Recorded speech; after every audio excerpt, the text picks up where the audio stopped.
Hello, my name is Edmund DeMarsh. I'm the executive editor at Trends Journal. It is a great privilege to be here with Larry Johnson. He's the former CIA analyst and State Department official from the Counterterrorism Office. And he's also the head of sonar21.com. That's sonar21.com. Larry, thank you for joining the Trends Journal. Hey, thanks, Ed, for the invitation. I appreciate it. I was just saying how I always admire your insight on all these global affairs, and I find myself watching you a lot. Thank you for joining us. The first topic I'd like to go into is this new push on Capitol Hill, and it's to provide Israel with B-2 bombers and bunker buster bombs. From what I read, from what I gathered, they wouldn't take possession of these planes, but they would have access to them, train at them, become expert at them, and be able to use them if they feel threatened by Iran. Do you think that this is in the interest of the U.S. and a good idea? It's a terrible idea, but it's part of this long-term commitment, I guess, on the part of Israel to try to destroy Iran. You know, if people would simply step back and do an honest assessment and say, okay, of all these countries in the Middle East, which country has carried out the most attacks against its neighbors? Well, that would be Israel. You know how many times Iran has invaded, attacked another one of its neighbors or another country in the area?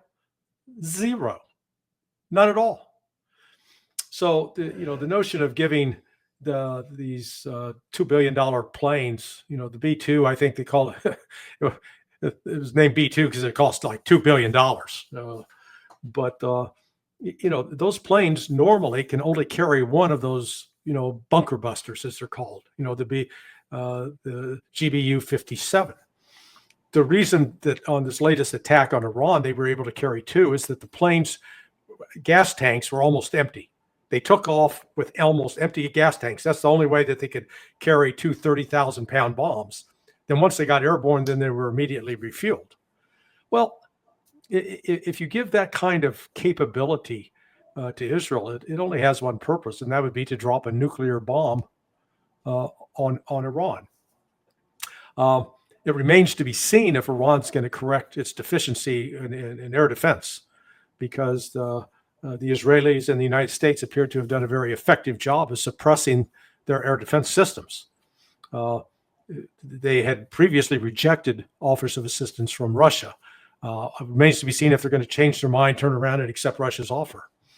But getting again this mother of all bombs, as they're calling it, this ground penetrator, it's a $20 million weapon for starters, and the United States now is producing around 50 a year. So there's not it's not something you're going to commonly use. I think introducing that to the Middle East, it only has one purpose: to make the manufacturer of the bomb wealthy, and the shareholders happy. Yeah, and also, don't we have bases around there that we could at a moment's notice have B-2s there to begin with? It seems like this is just more performative and showing the support by Congress for Israel. Am I right? Well, there are bases there, but we really don't want to put an aircraft like the B-2 there because it's vulnerable. Al Udeid Air Force Base that Iran bombed with prior coordination with the Trump administration. That's just about 150 miles away from the coast of Iran. So literally, they've got coastal missile batteries that they could hit that air base without warning. Now, believe it or not, the Shia version of Islam, the theology of it is, you don't sucker punch other people. You don't launch preemptive strikes. You're only justified if you're struck, then you can strike back.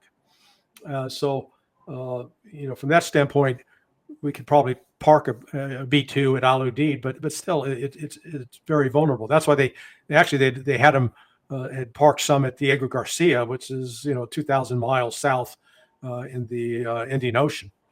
So this is just America's on this war fever, and we got to find a cure, because we keep thinking we're great, except we saw this week, 2 days ago or yesterday, Pentagon announced, hey, those weapons we were sending to Ukraine, oh, we got to keep them because we're running out. And that was a legitimate reason because, for example, we pulled back Patriot missiles. The actual missiles that are fired out of those launchers Lockheed Martin only makes 550 a year. So when you do the math and realize that every time you fire that Patriot system at an incoming ballistic missile, you got to fire a minimum of 2, and more often it's like 4. So if Russia or Iran is shooting 20 ballistic missiles at you, and you're firing 3 Patriots to stop each one of those missiles, just do the math. You're firing 60 right away, and 60 represents, a little more than 10% of the production for a year. And you do that in like 1 minute, 2 minutes. At the ceasefire came about in a way that both countries were able to claim victory. Both Iran and Israel, that's predictable. One thing that I noticed that was interesting was that the foreign minister from Iran said, well, Israel had to go to daddy. Israel needed the U.S. to help defend it, and thus that shows that we were more effective. They were the ones on the ropes. Do you think that that's a fair assessment, and does that sum up in your mind? Well, yeah, he makes a good point there, and Iran was on the offensive, and Israel I think it's an understatement of what happened. Let's just go with basic numbers. Israel has 1 international airport. Iran has 29. Israel has 2 ports that receive container ships for import, export via sea, Haifa and Ashdod. Iran has 8 major ones and 300 smaller ones. So what's my point? When they started exchanging missile barrages, Ben Gurion Airport was shut down. Yeah, they shut down the airport in Tehran. Guess what? They had 28 other international airports. So Iran was no longer cut off from being able to fly somewhere. The Israelis were. They only had their military airlift at that point. The container ships ports, those were shut down because with the war on their way, insurance companies are going, yet we're not letting any ships go in there. And the ports were hit and damaged. The same with the refineries. But it wasn't just the refineries. The Iranians destroyed the Israeli version of the Pentagon, the CIA, the FBI, and the National Security Agency. Hit all of those facilities, and they all suffered damage. They weren't completely obliterated, but they were damaged, and they actually suffered some personnel losses that they haven't reported. The Weizmann Institute, which was sort of the heart and soul of Israel's nuclear research facility, hit. Dimona nuclear facility in the south, hit. All the major air bases, they were hit and suffered damage. And we know that because Channel 13, an Israeli channel, they reported on that. They were saying openly, hey, the censors aren't letting us report on all this damage that's been done. It was significant. Iran did not go to the United States or Russia and go, oh, please make them stop. We can't stand it. It was Israel that went to the United States and said, hey, we got to stop, because they were 2 weeks away, according to multiple media sources, Wall Street Journal and the Washington Post, from running out of their air defense systems. And note, it comes back to the point I made earlier, the United States was running out. We can't produce 155 millimeter shells to match the use in Ukraine, and we certainly can't match the Patriot production.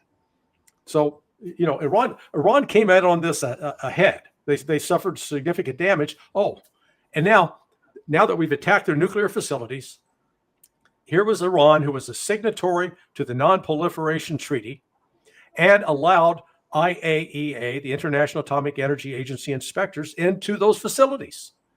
That's how we knew, the CIA knew, and the IA knew that Iran was not building a nuclear weapon, because not only did we have the information from those inspectors, we recruited spies within IAEA who gave us other confidential classified information. And I believe that's how Israel got a hold of the names, addresses of the various Iranian physicists that they murdered.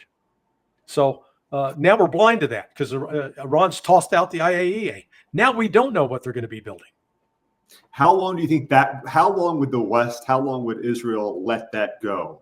Every time I see headlines talking about Iran not allowing IAEA officials in, there's no more communication. Yeah. I'm thinking, is this allowing? Is this giving Netanyahu the justification that he would need to carry out new bombings or a new attack or a new warning? How long do you think Iran could go without allowing the IAEA in? No, forever. How so? Because won't the U.S. and Israel respond to that? Them not allowing the IAEA in? What are we going to do? I mean, I don't know. Yeah. Do you think? Well, this last bombing was a bust. I mean, Trump. We obliterated them. It was the greatest thing. Come on. Iran is going to be.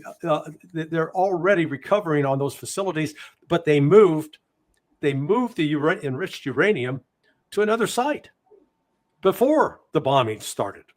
That was my understanding. That was the estimate within the intelligence community. But see, Trump is he's ignoring the intelligence community, and he ignores them at his own risk in that regard. I'm not saying the IC is perfect by no means. As we saw with the report yesterday out of the New York Post about the fact that the CIA, Jim Clapper, John Brennan, and James Comey had all conspired to produce a bogus intelligence report claiming Russia, changed the outcome of the election, interfered with the 2016 election. But that said, you still have the intelligence community did have some good information. Now, we don't, and Israel, it is incapable of launching new attacks on Iran and sustaining them. They can't. And if they attack Iran, Iran's going to turn around and start hitting them again. Only this time they will hit them harder. They even diehard rabid Zionists like Smotrich admitted that, or was it Israel Katz, the defense minister? One of them admitted that, heavens, we didn't think Iran could hit us like that. I think it was Ben Gvir. I think it was Ben Gvir? Yeah. Okay, yeah. So they admit, hey, we miscalculated. No kidding. They literally, maybe this, imagine that you're squared off, a man of your size squared off with a 5-year-old boy. 5-year-old boy gets to take the first punch at you, maybe even has a hammer. He can hurt you, but then you punch him. The little kid, can't stand the kind of punches that a bigger, stronger foe is going to deliver. That's exactly the situation between Israel and Iran. How did Israel, with its intelligence program, knowing so much and having infiltrated the top echelon of Tehran, how could Israel's intelligence program not know that this was going to happen, not know that Israel would be outmatched if Iran decided to strike back? Did they think that they would carry out that decapitation strike and then that would be the end of it? Well, in fact, not only did they believe it, Donald Trump believed it. That's what he was told. He was briefed. That, we're going to hit them. We're going to have a combined cyber attack. The United States did join in on that. We participated in that. We're going to murder, kill, eliminate, take whatever word you want, all of these top military and scientific officials. And that we believe that will cause the government to collapse. And with the collapse, we can then install a new regime that's going to be more agreeable to the West. And remember, Trump, within the first 8 hours, 10 hours, was saying, I knew all about it. I knew when it was going to happen. And then, despite the cyber attack, where they anticipated that it would have knocked Iran offline for a week, Iran was back up and running within 12 hours, 10 hours, I think it was the exact number. And then they launched, they had a counterstrike with missiles. They penetrated, they shredded Israel's air defense. So the Iron Dome was, proved to be a joke, as was what they call THAAD, the Terminal High Altitude Area Defense System. That turned out to be a bust. And Iran was shredding it. So then within 24 hours, 36 hours, Donald Trump, what's he saying? Doing his Sergeant Schultz imitation from Hogan's Heroes. I didn't know anything. I know nothing. I didn't see anything. So he went from knowing it all to knowing nothing. And that shows his level of concern that Israel now had picked a fight that it couldn't win. And it took seven more days before first it was Washington Post published, and then the Wall Street Journal came online and said, hey, Israel's going to run out of missiles, air defense missiles, in 2 weeks. They're not going to have anything. They're going to be completely wide open. Were you surprised? Were you surprised that none of Iran's proxies in the region, like Hezbollah or anyone else, any Gulf, like it seemed as though I was surprised. Iran says that they didn't need any help, so it's fine. But generally the Houthis remained quiet. Hezbollah remained completely silent. Iran said they didn't need help, but do you think that shows that Israel's correct in saying that they were successful in really neutering a lot of the proxies in the region, and Iran is weakened because of that? Well, they certainly haven't neutered the Houthis. I mean, the Houthis continue to fire missiles at them, and they just fired another one yesterday. So they haven't stopped the Houthis. They haven't beat Hamas, even though they're murdering civilians every day. But Hamas is still, ambushing and killing Israeli soldiers. And that's, it's a war of attrition that, frankly, Israel cannot sustain. They always talk about the Samson option that, if Israel's the threat, it'll bring the whole house down on top of itself. It'll blow, use nukes, and it doesn't matter if they kill themselves. Well, one of I've heard the Iranians are talking about the Samsonite option. Do you know what the Samsonite option is? Never heard of that. No. It's where all of the Israelis pack their Samsonite bags and get the hell out of Israel. Yeah.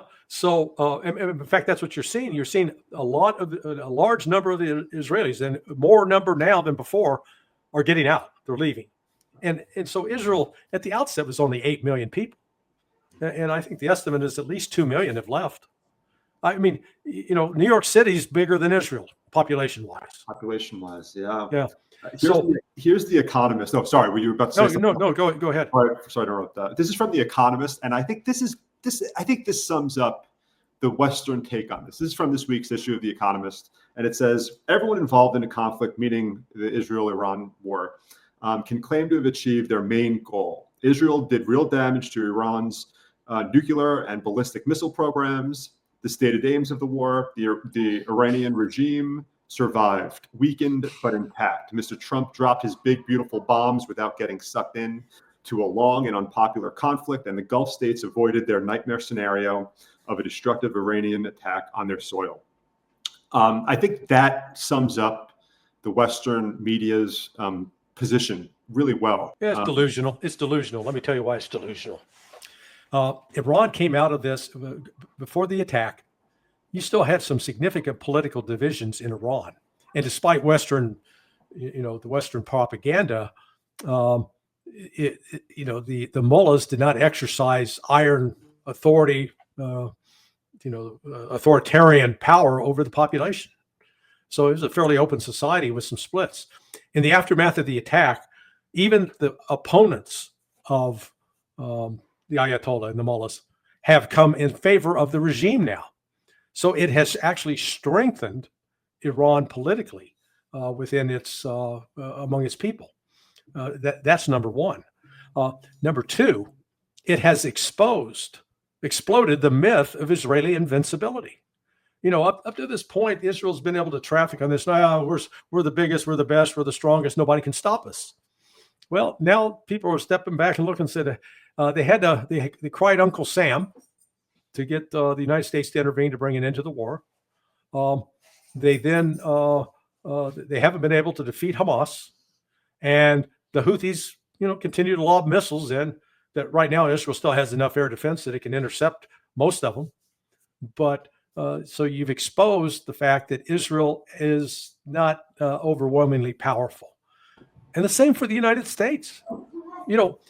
Trump took us in, he expanded the operation in the Red Sea to quash the Houthis.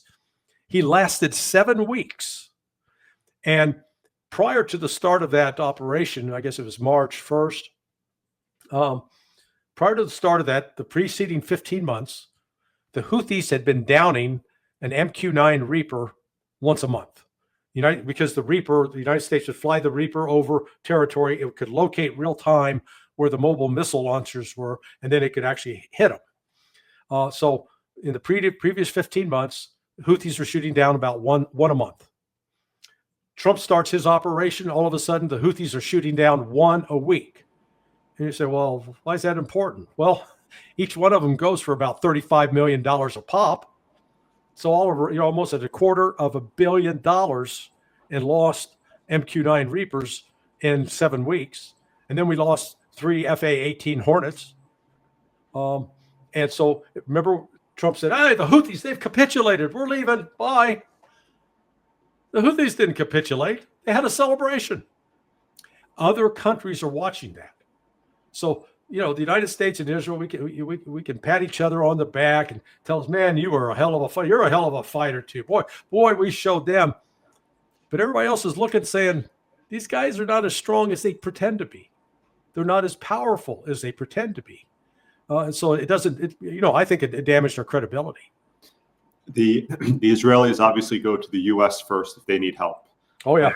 And so Iran, who do they go first if they found themselves being roughed up by Israel during this conflict? No Gulf state was going to step up, it seemed, to help Iran. No. It seems like that, and which is also one of the reasons why, in my view, the genocide in Gaza continues on. There's no Gulf state willing to step up and make other than an occasional statement saying, this needs to stop and we need a two-state solution. Who would Iran, in your view, if you were, in a top echelon of Tehran's leadership, who would you go to if you needed help and found you're back against the wall? Well, Russia and China, those two in particular, with North Korea as a third option. But North Korea has limited capabilities. But, Iran's always taken great pride. I don't know if you're old enough to remember the Excedrin commercial from the 60s where the woman would say, "Mother, please, I'd rather do it myself." Well, Iran's a little bit like that. They want to stand on their own 2 feet. If you go back and look at when Iraq, at the U.S. behest, with U.S. support, with U.S. money and weapons back in the 1980, encouraged Saddam Hussein to attack Iran. Iran fought that on its own. Actually, I take it back. It did get some military assistance from 1980, 81 until 1986. You know who was providing it with military assistance? Right. Israel. In fact, when the bombings were, when Israel was wiping out, they showed a video. Hey, these F-4s, we take out these Iranian jets, these F-4s. Well, those planes are about as old as I am, so 70 years old. But in 1980, Iran needed new tires for that plane. They tried to get it from the U.S. The U.S. told them to go pound sand. So they went to Israel, and Israel said, "Okay, we'll get them for you." Israel provided the tires that went on that plane. So my point in raising this is that Iran's always been actually more of an independent country, but it signed a strategic security arrangement with Russia in January.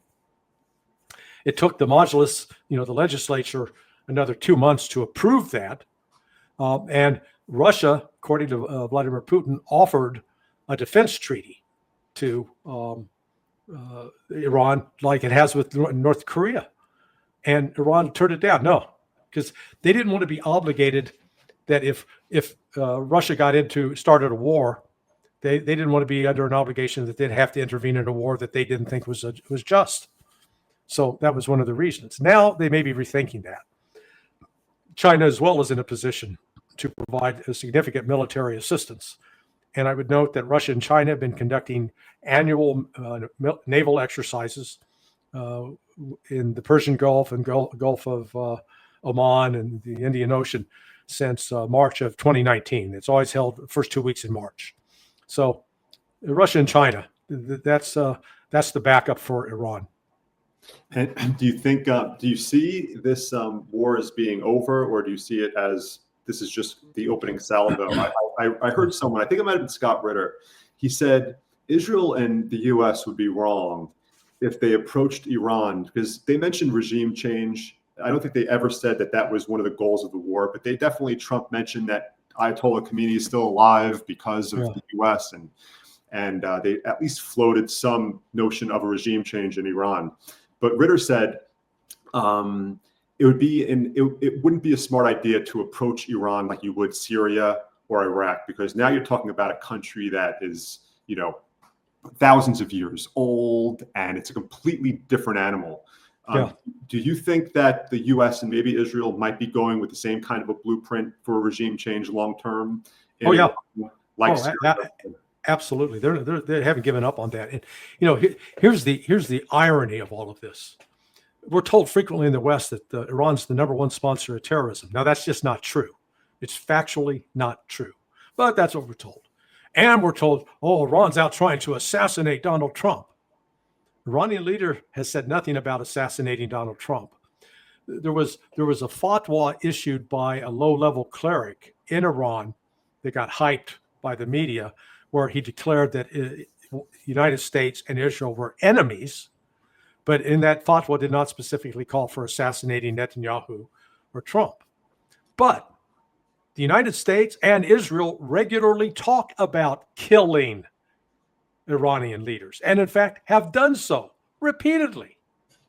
I mean, that's, we're doing psychological projection. We're projecting onto Iran the very thing that we do. And it's just, Iran hasn't been out assassinating us, and Iran hasn't been out conducting and funding terrorist groups to attack us specifically. It's just not true. You go back and look, my old office in the Bureau is now the Bureau of Counterterrorism. Every April, they produce a report called Country Reports on Terrorism. And there's a statistical annex attached to it. You go back and look over the last 10 years, the top terrorist groups are all Sunni, not Shia.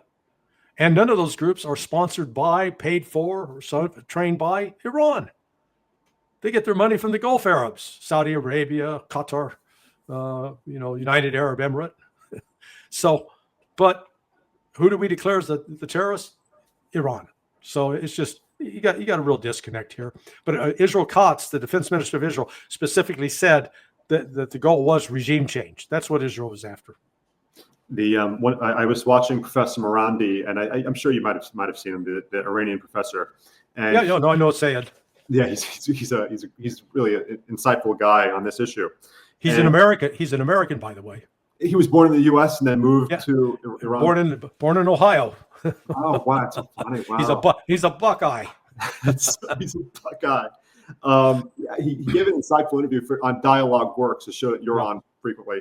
And he talked about one of the things that I also found pretty interesting in the U.S. is how fast the media marched, the mainstream media in the U.S., how quickly it marched along with Trump to war with Iran. Mm-hmm. We started seeing stories about Iranian sleeper cells in the U.S. We talked about the nuclear program. And I'm old enough to remember Witkoff was interviewed on Fox News back in, I think it might have been early April. And he said that the U.S., or at least they could agree to an enrichment program in Iran at, I think, the levels of the JCPOA. I think that might have been at like 3% or somewhere around 3% mark. Right.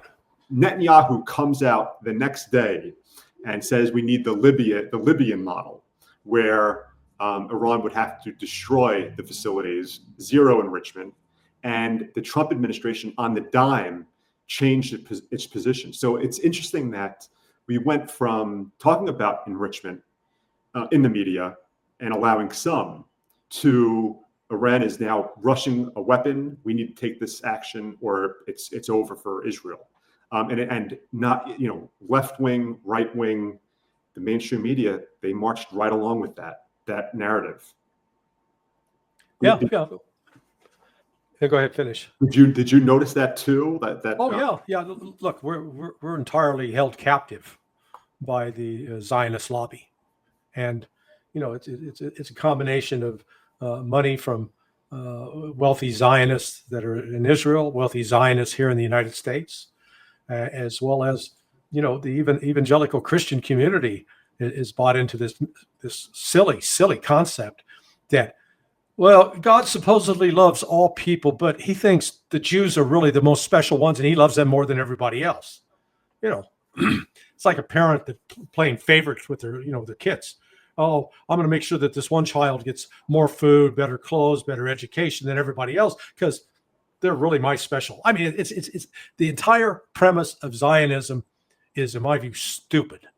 Yeah, it is. It reflects a religious heresy, but we are beholden to it. We're captive. We're captive by it, and we keep coming up with this stuff. Oh, Iran hates us because of our freedom. No, the Iranians have pretty good cause to hate us.